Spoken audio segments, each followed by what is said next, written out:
The slap echoed through St. Andrew's Cathedral with a force that felt almost unreal, like lightning striking indoors. The choir fell silent mid-note, the organ froze, and every head in the massive church turned toward the source of the sound. Cameras lowered, mouths opened, and someone in the back whispered, "Oh my God!" But no one moved. The whole room stood frozen, like the air itself had thickened. Under the golden chandeliers, surrounded by flowers, diamonds, and 1,000 witnesses, a man in a spotless white tuxedo had just slapped an old woman across the face. And not just any old woman, his mother. She stumbled backward from the blow, one shaking hand lifting to her cheek as if trying to hold the pain in place. Her eyes lifted to her son's face, not with anger, not with shock, but with heartbreak so deep it sucked the warmth out of the room, making the moment feel colder than the marble floor beneath her feet. Her voice, trembling tiny, escaped her like a thin piece of thread. "Christopher, my son, you do this? You raise your hand against me? In God's house." But Christopher Hale, CEO of Hale Industries, one of the youngest and wealthiest businessmen in the Midwest, stood tall and stiff, his jaw clenched so hard that the muscles quivered. He snapped again, louder this time, his voice cracking through the cathedral like a whip. "Get out. I said get out. You're embarrassing me in front of everyone. Look at you, showing up in that filthy old dress." Gasps rippled across the pews. The bride, Emily, took a step back, her lips parted, eyes wide, but she said nothing. Her father, Mr. Bradford, the powerful and intimidating politician throwing millions behind this wedding, narrowed his eyes but kept silent.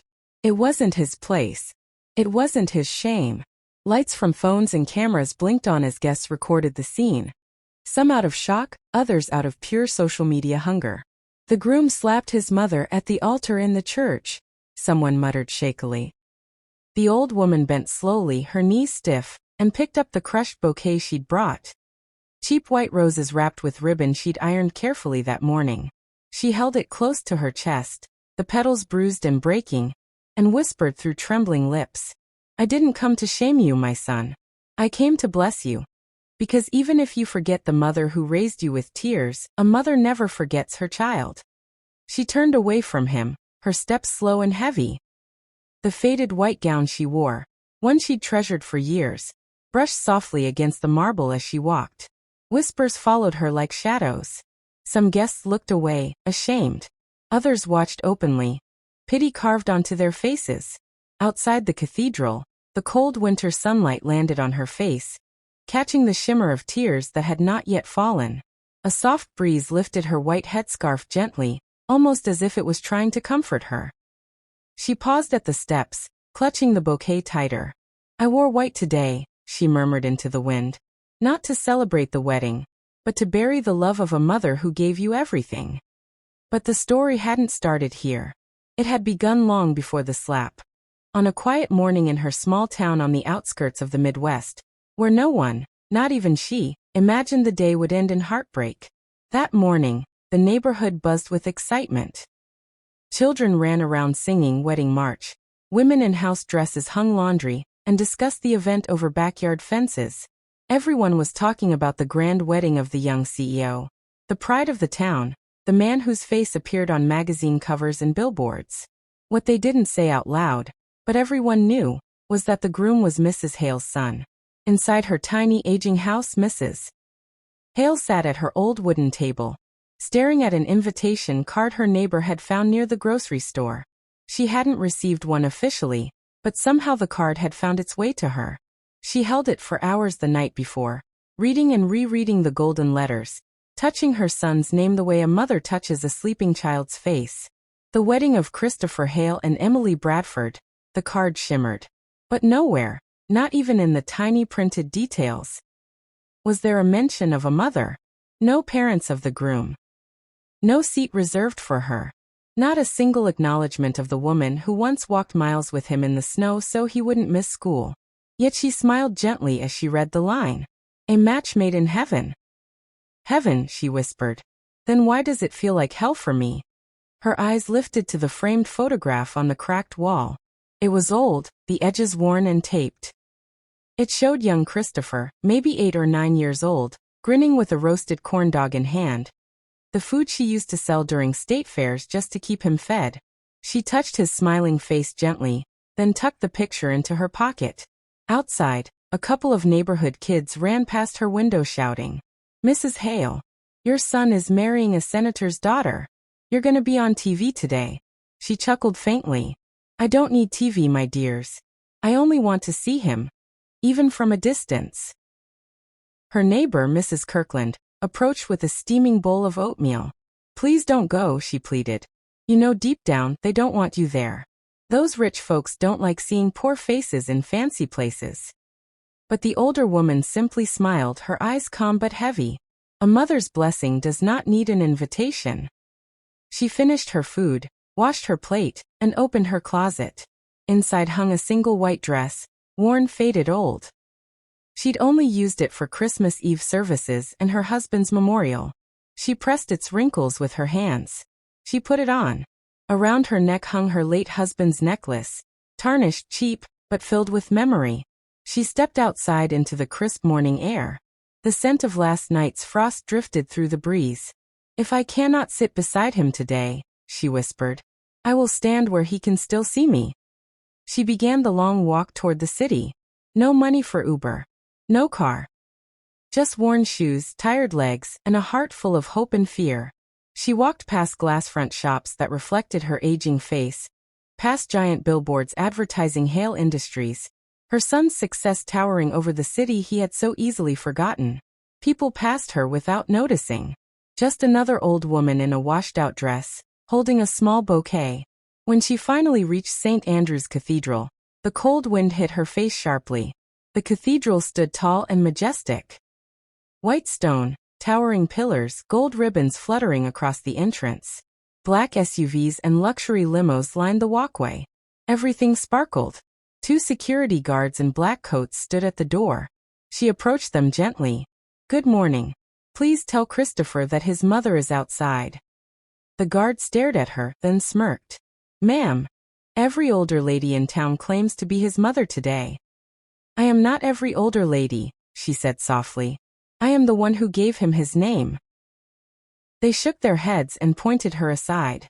"Stay outside. Guests only. Don't cause a scene. Before the cameras show up, please step back." She didn't argue. She simply folded her hands and waited. She could hear the bells ringing inside. The ceremony was starting. She stood at the gate, bouquet trembling, praying silently. Inside, the priest spoke. The choir sang. The bride and groom exchanged vows under sparkling lights. But something tugged at Christopher's mind. A weight he couldn't shake off. When the priest asked, "If anyone hear objects, speak now." A soft creak echoed through the back. Heads turned.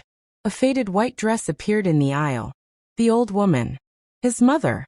Walking slowly, carefully, towards the altar. Christopher's chest tightened. He descended the steps and faced her. "You shouldn't have come here," he whispered sharply. "I didn't come to beg," she said softly. "I came to bless." Cameras zoomed. The whispers grew. His pride cracked. And then, unable to handle the humiliation, he struck her. The bouquet fell. Silence swallowed the church. His mother steadied herself and whispered only to God. She walked out with dignity, carrying her pain alone. She left a cathedral full of shame, a groom drowning in pride, and a city that would judge him before nightfall. Outside, she touched the iron gate and whispered words only heaven heard. "We will meet again. But not today." By next morning, the Midwest woke up to her story. To the slap, to the shame, to the mother in white. While the world argued, cried, gossiped, and condemned, only one heart broke quietly. The son who had forgotten the hands that once fed him.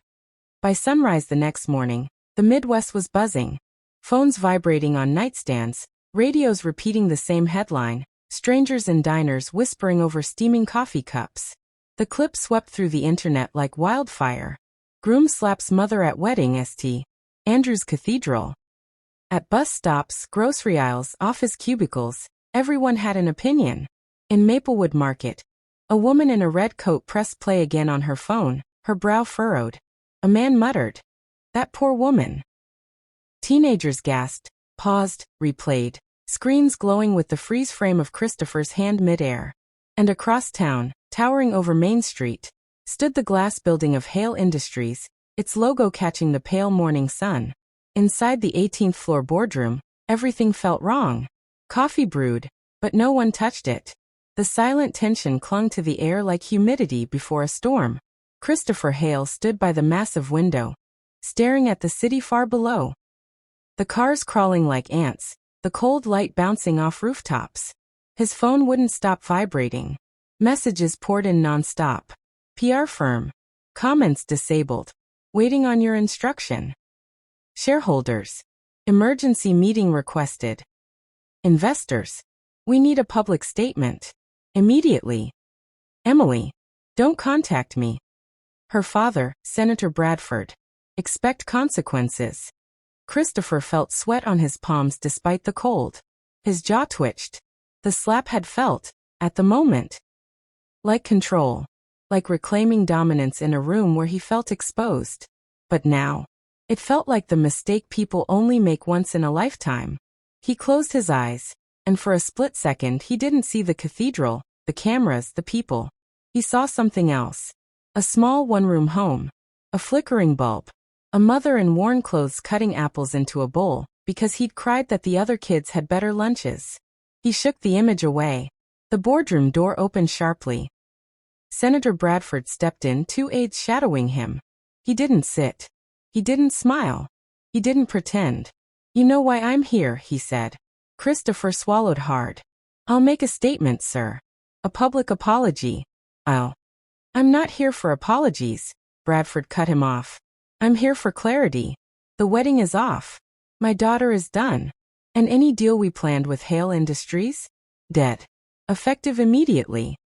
Christopher's throat tightened. Sir, please, let me explain. No, Bradford snapped. His eyes narrowed, not with anger, but disappointment so deep it looked like grief. You can own a company, Chris, he said quietly. But if you don't even know how to honor your own mother, then what do you have worth investing in? He turned and left, leaving the room colder than winter. Christopher exhaled shakily. His empire, built with youth, brilliance, speed, felt like it was cracking one press release at a time. The door opened again. This time it was Mr. Hathaway, the company's oldest advisor, silver hair, calm stance, a man who had guided CEOs through storms for 40 years. He looked at Christopher with eyes that dug deeper than criticism.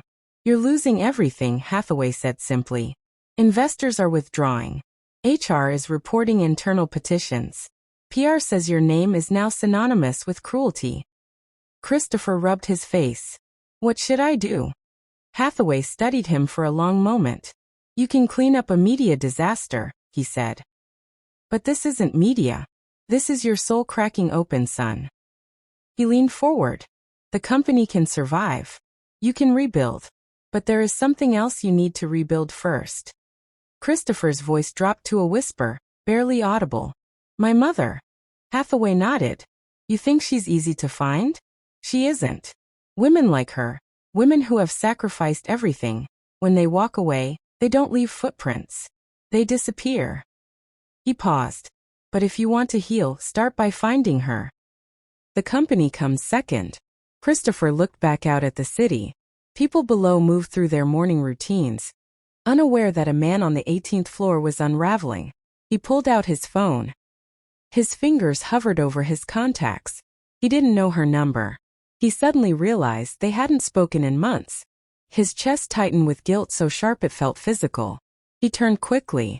I need to go, he muttered. Hathaway stepped aside.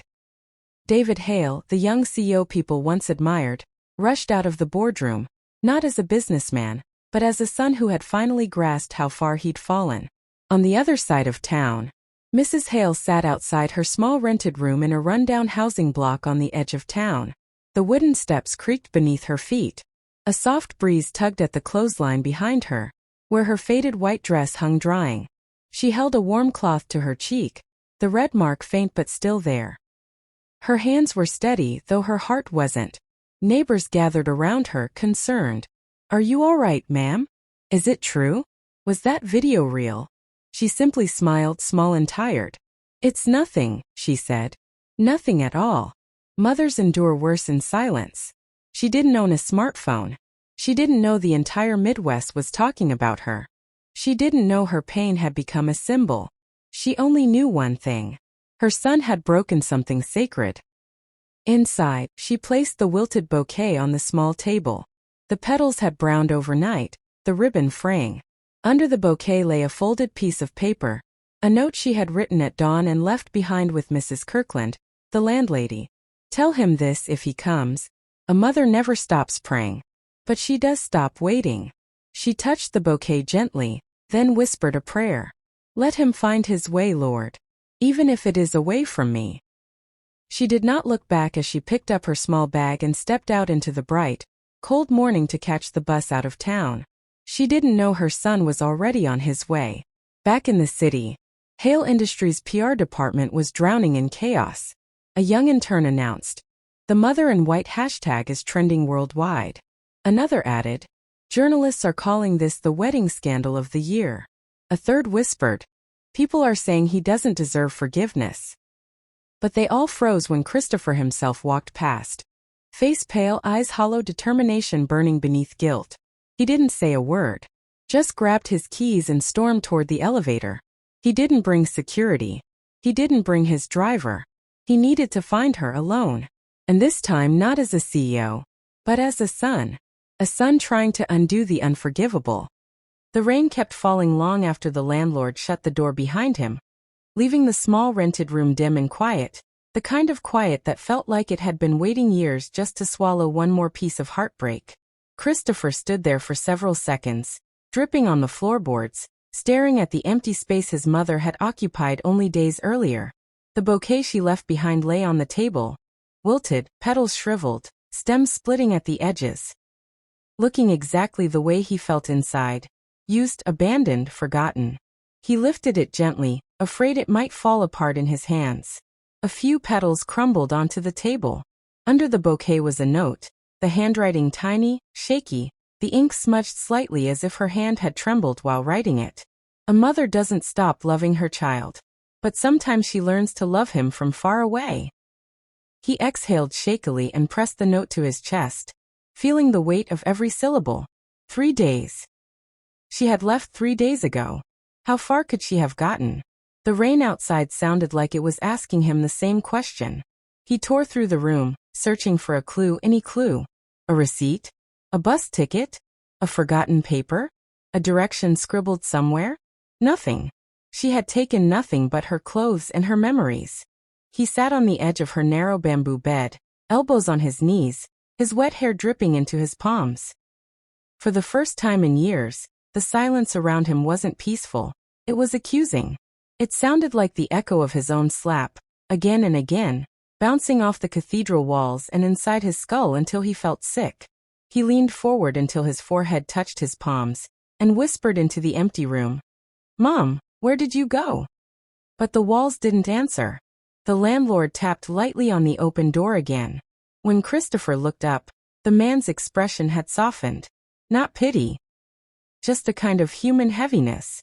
"Son," he said gently, "your mother's been quiet for months. Didn't talk to many folks. Didn't ask for much. But she told me something the day she left. She said she didn't want to be found unless her child was truly ready to seek forgiveness, not for show." That hit deeper than the note. Christopher swallowed hard. Did she say where she was going? The landlord shook his head. Only said she was going somewhere quieter. Somewhere nobody knew her name. "But she doesn't have money," Christopher whispered. "People without money still travel," the landlord said. "Just slower." He nodded toward the rain-slick street. "If you really want to find her, start at the bus station." She always talked about how she liked watching the buses leave. Said they carried stories. Christopher's throat tightened. "Thank you, son," the man added as Christopher turned to leave. "I've seen many things in my life. But I've never seen a woman love a child the way she loved you." That almost made him collapse. He nodded again, unable to speak, and stepped out into the rain. The bus terminal at Riverbend was a mess of puddles, honking, cigarette smoke, and the smell of wet asphalt. A teenage cashier sat behind a scratched window, clicking gum with the kind of boredom only teenagers can perfect. Christopher approached her, drenched, his white shirt nearly transparent. "Excuse me," he said, trying to keep his voice even. "3 days ago, an elderly woman came through here. Small, maybe 5'5", wore a white dress, headscarf. Did anyone see her?" The girl squinted at him and stopped chewing. Sir, hundreds of people come through here every day." "She was alone," he said, carrying a tiny bouquet. "She walks with a little limp on her left side." The girl blinked slowly, thinking. Then her expression changed slightly, mouth parting. "Oh, yeah. Yeah, I think I know who you mean. Sweet old lady. Kinda soft-spoken. Asked me which bus goes the farthest for the smallest amount of money. Said she didn't care where it ended." Christopher felt his heart drop. "Which bus?" The girl clicked her gum again. "Bus 27. Leaves toward the mountain towns. Last stop is a town called Willow Creek. Folks say it's quieter than dying." The rain outside hit harder. Thunder rumbled in the distance. Willow Creek. A forgotten place. A place people go to disappear. "Thank you," he said, already backing up. "Sir?" the girl called after him. She didn't look scared. She looked peaceful. Like someone headed somewhere she'd already accepted. That made him stop, but only for a second. Because peaceful or not, she had left because of him. The drive to Willow Creek took more than 4 hours. The road twisted through forests that looked like they'd been waiting for years to swallow trespassers whole. His phone kept losing service. Every mile felt like wading through a swamp of regret. Rain lashed against the windshield, and the wipers screeched as they fought it off. He kept replaying his mother's face inside the cathedral, the way she had looked at him, not with anger, but with a disappointment so deep it felt carved into her bones. What kind of son hits the woman who raised him? What kind of man forgets the hands that fed him? What kind of success builds a future but loses its foundation? The rain blurred the road. His palms tightened on the wheel. He deserved none of her love, but he still needed it like oxygen. When he reached Willow Creek, night had fallen. The town was as small as the girl had described. Tiny diners, shuttered stores, a gas station with a single pump, and a motel flickering with a half-dead neon sign. He went to the diner first. A waitress with curly hair and tired eyes approached. He pulled out his phone and showed her a picture of his mother from years ago. "Have you seen her? Please. She's all I have." The waitress studied the picture for a long moment. Then her eyes softened. She nodded toward the corner booth. "She sat right there. Yesterday morning. Had coffee and toast. She paid in coins." Christopher's chest tightened. "She asked me if this town had a safe place for someone to stay who didn't want trouble." "What did you tell her?" he asked. "I told her the church shelter takes in anyone. Pastor Grant doesn't ask questions." "Thank you," he breathed. But the waitress wasn't done. She had this sadness around her. Like she was trying to leave behind something heavy. "Whatever happened?" She hesitated. "You should know. She didn't talk bad about you. Not one word." That hurt more than if she had. The church shelter smelled like old books and lavender-scented cleaning spray. A kind-faced pastor opened the door, wearing a sweater and glasses. "Pastor Grant?" Christopher asked. "Yes, son. How can I help you?" Christopher held out the photo with trembling hands. "My mother. Please tell me she's here." The pastor studied the picture carefully. After several seconds he sighed softly. "She was. But she left early this morning." Christopher's voice cracked. "Did she say why?" The pastor stepped aside, letting him in. The shelter was warm, lit by soft lamps, with blankets folded neatly on cots. "She told me she came here because she wanted quiet. Rest. She said her heart had been loud for too many years." Christopher swallowed down a sob. "She prayed for you every night she stayed here," the pastor added gently. "She didn't pray for you to find her. She prayed for God to heal you." He pressed his hand to his mouth, eyes stinging. "Do you know where she went?" The pastor hesitated, then nodded slightly. "She asked for directions to Maple Ridge. It's a small lakeside town. Even quieter than here." Christopher closed his eyes. "How far?" "Another 2 hours north. Through the back roads. Be careful. The storm is getting worse. Christopher nodded, already turning toward the door. Son, the pastor called softly. She's not running from you. She's running from the pain. He paused in the doorway, shoulders trembling, rain pounding on the roof overhead. And pain, the pastor said, will always slow a mother down. You can still catch her. Christopher took a deep breath. Then I'll keep driving, he whispered. And he did. Out into the storm. Out into the night. Out toward the only person who had ever loved him without condition. The person he had wounded more deeply than anyone else. But he wasn't giving up. Not now. Not anymore. Because he finally understood what he had thrown away. And he wasn't going to let her disappear into the quiet without hearing him say the one word he had never said properly in his life. Mom, please forgive me. The storm over Maple Ridge was unlike anything Christopher had ever seen. Trees bent violently in the wind, branches snapping like twigs. Lightning split the sky into jagged white lines, illuminating the winding road ahead. Every few minutes the tires skidded on the soaked pavement, and he had to grip the wheel so tightly his knuckles throbbed with pain. But he didn't slow down. Not when thunder cracked overhead. Not when rain hammered the windshield so hard the glass shook. Not when his breath fogged the window and his eyes burned with tears he refused to wipe away. He had already lost so much. He refused to lose his mother too. When he reached Maple Ridge, the storm had eased into a steady drizzle. The small town was quiet. Houses set at long distances from each other. Porches glowing with faint yellow light. Tall pine trees swaying like they were whispering secrets to the dark sky. He stopped at the gas station first. The attendant, a young man in a beanie, blinked when he saw the picture. Yeah, the guy said slowly. I saw her this afternoon. Sweet lady. She asked for directions to the lake. The lake? Christopher echoed. Yeah. Told me she wanted to watch the water. Said it helps her think.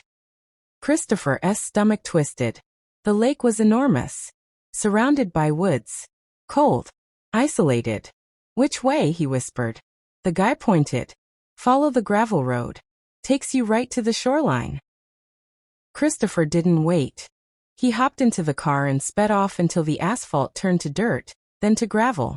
The headlights bounced, illuminating trees, puddles, and fog. Finally, the road opened into a clearing.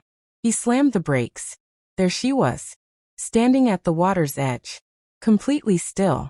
Her faded white dress fluttered in the soft wind. Her headscarf clung gently to her shoulders. She held the wilted bouquet in both hands, as if offering it to the lake itself. His chest tightened painfully. He pushed the car door open, stepped out into the cold air, and called her name, soft at first, afraid the moment would shatter. Mum. She didn't turn. Did she hear him? He tried again, his voice louder, thick with tears. Mom, it's me. Still nothing. The only sound was the gentle lapping of water against the rocks. He walked closer, every step an apology, every breath a plea. When he was only a few feet behind her, he froze. Not because he didn't want to disturb her, but because he was suddenly terrified. Terrified that she wouldn't want to see him. Terrified that she had finally reached a peace that didn't include him. Terrified that the door he had slammed shut with his own hand might stay locked forever. She spoke before he could find the courage to move. I used to bring you here. His breath caught. You were little. Maybe 6 or 7. Her voice was soft but steady, as if she had been speaking to the lake long before he arrived. We would sit on the rocks. You would point at the water and say it looked like melted silver. You loved it here. He swallowed hard, eyes blurring.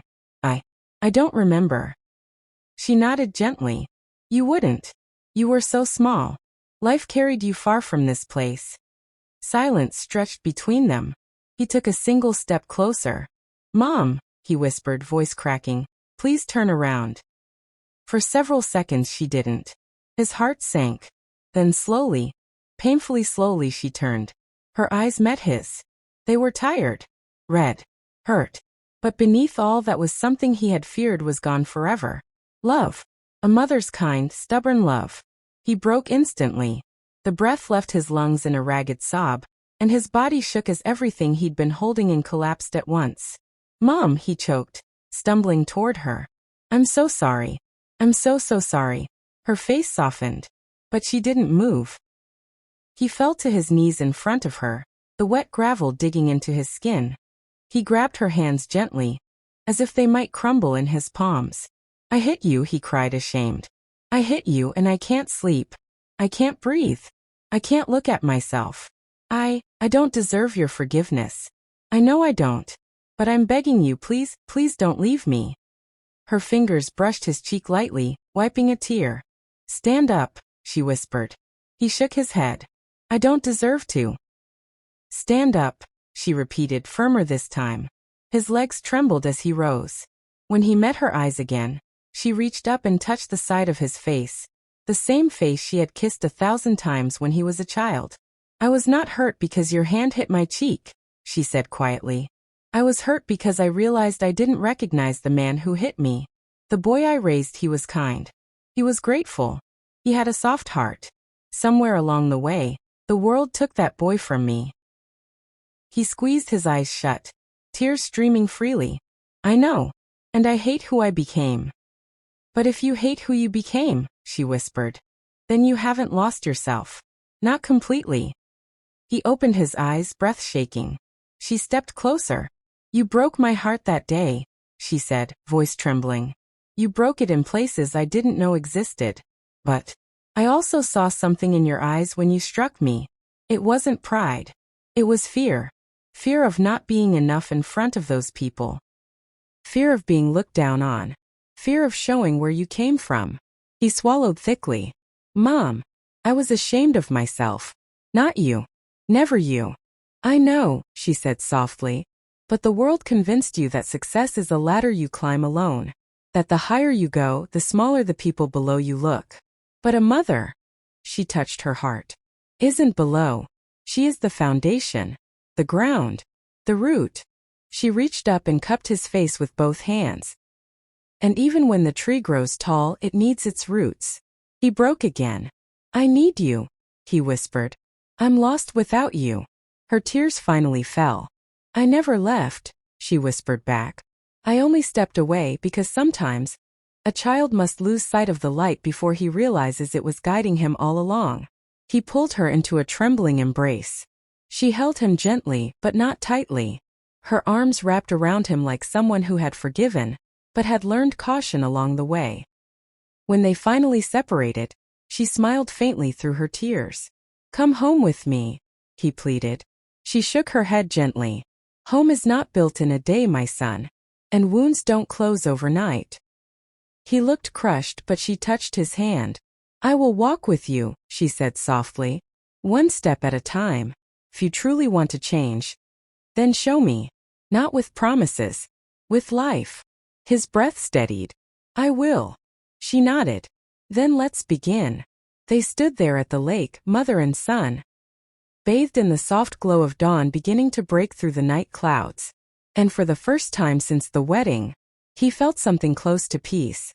Not because all was forgiven, not because everything was fixed, but because she had given him something far more precious. A chance, path back, a way to rebuild what he had shattered. He took her hand. She let him. And together they began the long walk toward tomorrow.